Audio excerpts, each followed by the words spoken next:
तो सोनी जी राम राम भाई साहब। राम राम सर। राम। कैसे हो, स्वस्थ हो? बहुत बढ़िया, सुपर। आपको देख सुना के आपने मामला?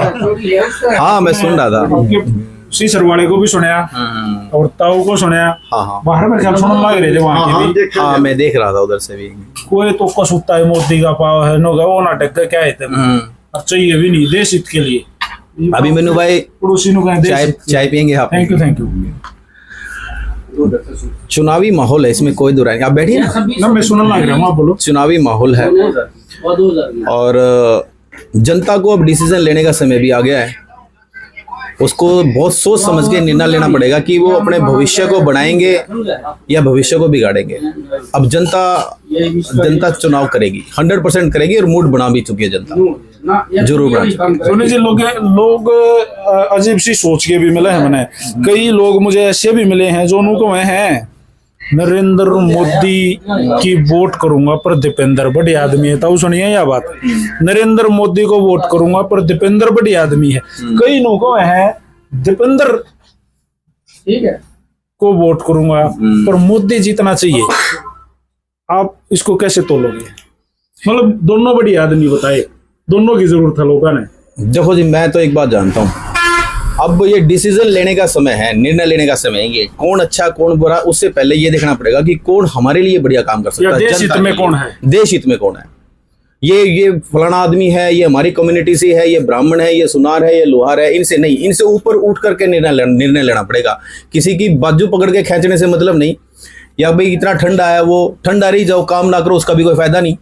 और एक हल्के में दिखे ही ना, उसको बना के घेर दें, उसका भी कोई फायदा नहीं। आज समय ये है कि हमें ये निर्णय लेना पड़ेगा कि हमारे फ्यूचर प्लानिंग के लिए कौन काम करता है। तो सर सीधे तौर पर अगर मैं आपसे जानना चाहूँ सोनी जी, तो आपने किसको सर्वोपरि लगा देश हित में आज ये यहाँ स्थानीय? देखो सर, स्थानीय ये है कि पिछले 10 साल से ये मान के चलना कि चलो हम पहले में यहीं की बात कर लेते हैं, अगर 10 साल को तो छोड़िए। अब हमने रोहतक लोकसभा से हमने डॉक्टर अरविंद शर्मा जी को बनाया है, तो पिछले 5 साल के दौरान हमने इनके कभी दर्शन नहीं किए। कोई विकास का कार्य नहीं हुआ, किसी भी तरह का कोई मीटिंग्स नहीं हुई, कोई गेट टुगेदर नहीं हुई, कोई लोक अदालत हो, कोई शिकायत कक्ष हो या कि भी आकर के हमसे बात करे, कोई ऐसा कुछ नहीं। कोई उद्योग धंधे लगाए हों, कोई मतलब कोई सामाजिक काम किया हो, पर्सनल काम किया हो, इस तरह का कोई काम नहीं किया उन्होंने। अब मेरे को तो ये समझ में नहीं आ रहा कि किस बिहाफ के ऊपर उनको ये टिकट दी गई और किस हिसाब से जीतेंगे, हमारे तो कुछ समझ में आता नहीं। मोदी को सिंबल बना रखा सर। ना, मोदी साहब ठीक है। आज मोदी साहब की भी हवाई अड़ी हुई है। वो अपनी, मेरे हिसाब से पहले वो अपनी सीट तो निकाल के देखे, क्योंकि जितने भी भ्रष्टाचारी थे, जिन को ऊपर एलिगेशन लगा करके इनको ऊपर ईडी और सीबीआई बिठाई थी, उन सभी को तो उन्होंने पार्टी में शामिल कर लिया। तो फिर इसका मतलब ये है कि फिर वो खुद भी भ्रष्टाचारी है। आपका मतलब ये है कि जो साबित कर दिए भाई ये भ्रष्टाचारी हैं, ईडी को रेड मारो, वो फंस गए, वो थे गए, लेकिन उन्होंने अगले दिन पट्टा पैर लिया। बिल्कुल ऐसा ही है जी।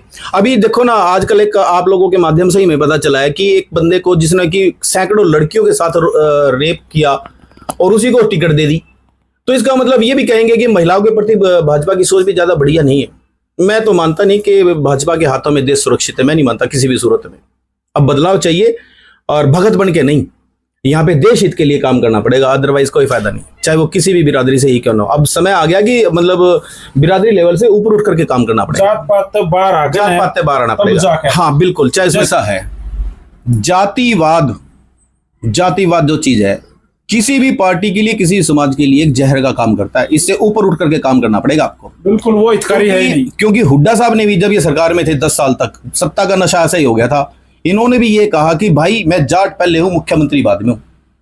जाटो तारा भला मैंने भी नहीं किया तो किसी ने नहीं किया। उसका परिणाम क्या हुआ कि सत्ता से बाहर हुए। अब यही पैटर्न लेकर के ये अपना भाजपा चल पड़ी। भाजपा धर्म का लेके चल पड़ी कि भाई हम राम मंदिर बना दिया, ये कर दिया। विकास की तो बात होती ही नहीं।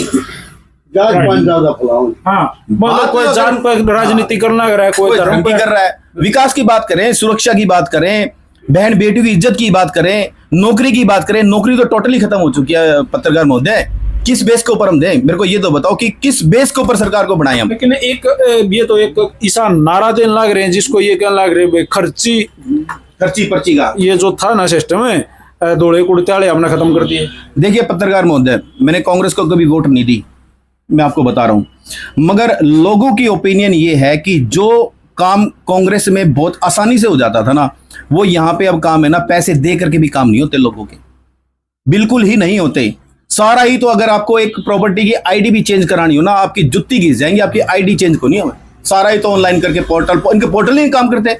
कह तो दिया मतलब कि लेटेस्ट टेक्निक ला रहे हैं, अरे लेटेस्ट टेक्निक तो लेकर के आ रहे हैं, मगर आप उसके लिए एम्प्लॉय भी तो लेटेस्ट रखिए ना। अब जैसे आयुष्मान योजना बनाई इन्होंने कि भाई कोई भी गरीब आदमी जिसके पास आयुष्मान कार्ड है वो 5 लाख रुपए तक का इलाज करा सके, 50,000 तक का इलाज। मैं आयुष्मान कार्ड की हकीकत बताता हूँ आपको। हमारा ही एक दोस्त है, राम मेरंगा, गांव निदाना का है, उसके बेटे की पेट की आंट फट गई और वो आयुष्मान कार्ड लेकर के हिसार के अंदर गांधी हॉस्पिटल में चला गया। उस डॉक्टर ने ये कहा कि सामने रिसेप्शन के ऊपर 50,000 रुपए जमा करा दो, तब हम जाकर के आपके बेटे के हाथ लगाएंगे, नहीं तो नहीं लगाएंगे। रात को जब मैं यहां से पैसे लेकर गया हूं, तब जाकर के वो बंदा एडमिट हो गया, जबकि ये कहने के बावजूद कि हमारे पास आयुष्मान कार्ड है। धरे के धरे रह गए आयुष्मान कार्ड, कुछ को नहीं। उस लड़के का कम से कम भी 3 लाख रुपए लग गया और वो लगाने पड़े और आज तक 1 रुपया भी रियम्बर्स नहीं हुआ। ये सब मतलब ढकोसला, ये कुछ नहीं है, लोगों को बेवकूफ बनाने का फंडा सर ये। अच्छा अंकल जी, एक बात है, जैसे कि भारतीय जनता पार्टी वाले सीधे आरोप लगाओ, सोनी जी आप तो सुनते होंगे मीडिया के माध्यम से कि भाई खर्ची पर्ची हमने बंद कर दी, धोले कुड़ताले जो चौधरी वायर थे कांग्रेस के वो हमने बंद कर दिए, और बगैर किसी के सिफारिश के, बगैर किसी की मनी भाई के नौकरियां लग रही हैं। इस पे क्या पर्ची अगर बंद होती तो अभी इलेक्टोरल बॉन्ड हुआ था, आपने देखा नहीं? अभी आपने कोविड के बारे में नहीं सुना? आपने जो कोविड शील्ड बनाई गई थी बंद के, मतलब जो हमारे कोरोना हुआ था, इसमें आपने, मैं आप लोगों के चैनल के माध्यम से ही देखता हूँ, उसमें बताया गया कि जिन जिन बंदों के लगी हुई है उनकी जिंदगी खतरे में लगी हुई है। हार्ट पेशेंट हो गए, हार्ट अटैक हो रहा है, और उसी कंपनी के ऑनर ने लगभग 58 करोड़ रुपए का चंदा भाजपा को दिया था। ऐसा क्यों? जबकि वो दवाई वहां से पास नहीं हुई थी, बिना पास आउट के भी फिर भी भारतीय जनता पार्टी ने उसको गो एड दे दी। तो ये तो वो बात होगी कि लोगों की लाशों के ऊपर अगर राज करना है तो करिए ना। I think the time has come to change yourself. समय आ गया है, अब बदलाव की नीति है, बदलाव होना चाहिए। और किसी भी सरकार को मैं तो ये कहता हूं, कोई भी सरकार मजबूत सरकार नहीं होनी चाहिए, मजबूर सरकार होनी चाहिए। इस कुर्सी के ऊपर बैठने वाले की चारों टांगे अलग अलग होंगी तो ही देश का विकास होगा। हमारी जरूरत हो, हाँ, मतलब हमारी नेता को जरूरत होनी चाहिए। नेता ये मानने लग गया कि जनता को मेरी जरूरत है, तो देश का मान के चलना, उत्थान तो हो नहीं सकता, मगर पतन निश्चित तौर पर होगा। बात करते हैं, बात कर रहा था मैंने अभी एक वीडियो बनाई, एक भाई ने एक बात कही थी कि देश जो पिछड़ा था हिंदुस्तान, अब विदेशों में जब से नरेंद्र मोदी जी प्रधानमंत्री बने हैं, भारत का डंका बाज रहा है। अब क्या कहोगे? ना जी ना, डंका हमारा अब सही बज रहा है, इसमें तो कोई दुरा नहीं, बिल्कुल ठीक कह रहे हैं वो। आप उठा करके देखेंगे, वहां पे कह रहे हैं कि भाई जिस तरह से धर्म के नाम के ऊपर हम पर्चियां वोट मांग रहे हैं, ये भी देश में नाम हो रहा है कि खाम खाकर देखो जी, धर्म के ऊपर, विकास के नाम की बजाय धर्म के ऊपर मांग रहे हैं वोट। नंबर 2, मंगलसूत्र के बारे में भी बोल दिया कि भाई ये डंका बज रहा है। ये वास्तव में कि वोट मांगने का कितने मतलब घिनौने तरीके होते हैं वोट मांगने के, बजाय विकास के। ये कोई नाम करना थोड़ी होता है, हमारा कहीं कोई नाम नहीं। अगर आपने देखना ही है तो हंगर रिपोर्ट उठा करके देखिए ना, ग्लोबल हंगर रिपोर्ट अगर उठाकर देखेंगे, ग्लोबल हंगर रिपोर्ट, तो हमारा मान के चलना नंबर 3-4 पे आए हुए हैं। क्या बात करो, भूखमरी बढ़ रही है हमारे देश के अंदर, कुपोषण का शिकार हो रहे हैं लोग बाग, बेरोजगारी हरियाणा में नंबर 1 पे है। हरियाणा बाहर एक भाई कह रहा था कि पूरे देश को फ्री में खाना खिला रहा है नरेंद्र मोदी, 80% लोगों को अनाज दे रहा है, फ्री पढ़ाई करवा रहा है, सब कुछ फ्री। तो ये विकास नहीं होता जब आप 80 करोड़ लोगों को भूखमरी के कगार पर पहुंचा रहे हो। इसका मतलब 80 करोड़ लोग तो भूखे मर रहे हैं ना। आप ऐसा काम क्यों नहीं करते, उन लायक बना दो उनको कि 80 करोड़ लोग अपने कमा करके खाएं। एक तरफ तो हम 5 ट्रिलियन हम अपने बता रहे हैं कि हम इकोनॉमी जा रही है, दूसरी तरफ हमारा ये हो रहा है कि हम 80 करोड़ लोगों को खाना खिला रहे हैं। ये कोई तरीके थोड़ी हैं। पूर्व सीएम जो हमारे मुख्यमंत्री जी हैं थे खट्टर साहब, वो स्टेज पर खड़े होकर कह रहे हैं कि मैंने रांडा पेंशन कर दी। ये भी कोई बड़ाई की बात नहीं है। रांडे इसलिए हो रहे हैं कि लोगों का रोजगार नहीं है। अगर कोई लड़की का, अगर कोई माँ बाप, मान लिया मैं भी एक फादर हूं, अगर मैं अपनी बेटी की शादी करूंगा तो मैं ये तो देखूंगा कि लड़का कर क्या रहा है। अब लड़का काम ही नहीं करेगा तो उसका लड़की देगा कौन? ये तो और बढ़ावा दे रहा है, ये तो बहुत गलत काम है। ये तो आलसी बनाने जा रहे हैं जी, सब बकवास है टोटली। मतलब नीति नहीं है, ना नीति है और ना ही नीयत है।